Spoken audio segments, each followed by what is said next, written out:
জাতীয় নির্বাচন সম্বন্ধে আমি একটা কথা বলছি, আমরা মানে এই উপদেষ্টা পরিষদ খুবই ক্লিয়ার, আমরা ফেব্রুয়ারিতে যে তারিখ দেওয়া হয়েছে বা যে সময় দেওয়া হয়েছে এই সময় ইলেকশন হবে ইনশাল্লাহ।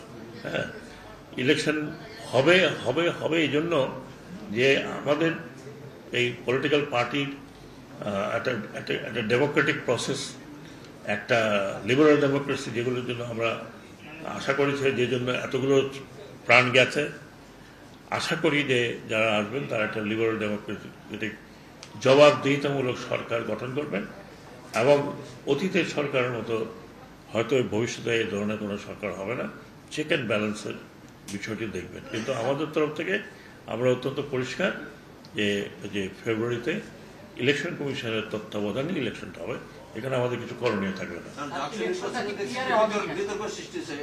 এটা শোনেন, আমাকে কি হিসাবে জিজ্ঞেস করছেন এই কথা?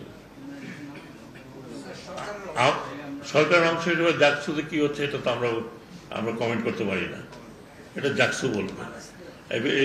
ন্যাশনাল অ্যাসেম্বলি ইলেকশনে এটা কোনো প্রভাব পড়বে কিনা সেটা আপনাদের গবেষণা করে বের করতে হবে। আমি বললে আর্টিকেল লিখবেন কিভাবে আপনারা? কুল পারফিউম ডিওডোরেন্ট স্টিক এর ওডর ফাইটিং ফর্মুলা দুর্গন্ধ দূর করে দেয় লং লাস্টিং ফ্রেশনেস 24 ঘন্টা পর্যন্ত।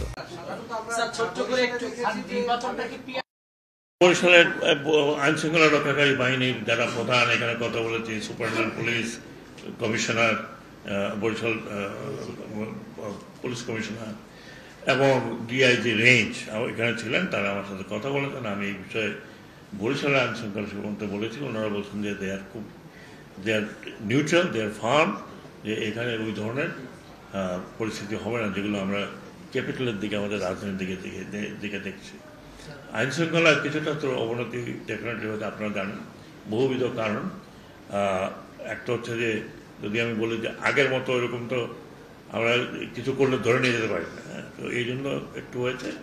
সেটা স্বরাষ্ট্র উপদেষ্টা নিজেই বলছেন যে কিছুটা হয়েছে, চেষ্টা হচ্ছে। কিন্তু তবুও দেখেন যে এই যে ডাকসুর নির্বাচনটা হলো, অনেক কথা বলেছিল, অনেক সমস্যা হতে পারে, কিছুই হয়নি। ইভেন ডাকসুতেও কিন্তু কোনো আইন শৃঙ্খলা পরিণতির বিষয়ে কোনো কমপ্লেন নাই। যে সমস্ত কমপ্লেন আছে এটা ওই অথরিটি দেখবে, ওটা আমাদের দেখার ব্যাপার না। আইন শৃঙ্খলা একটা বিষয় যেটা নির্বাচনের আগে বিবেচ্য বিষয়। আমি আশা করি যে আমরা যতদিন আছি যতটুকু সম্ভব এটাকে পরিস্থিতি নিয়ন্ত্রণে রাখা।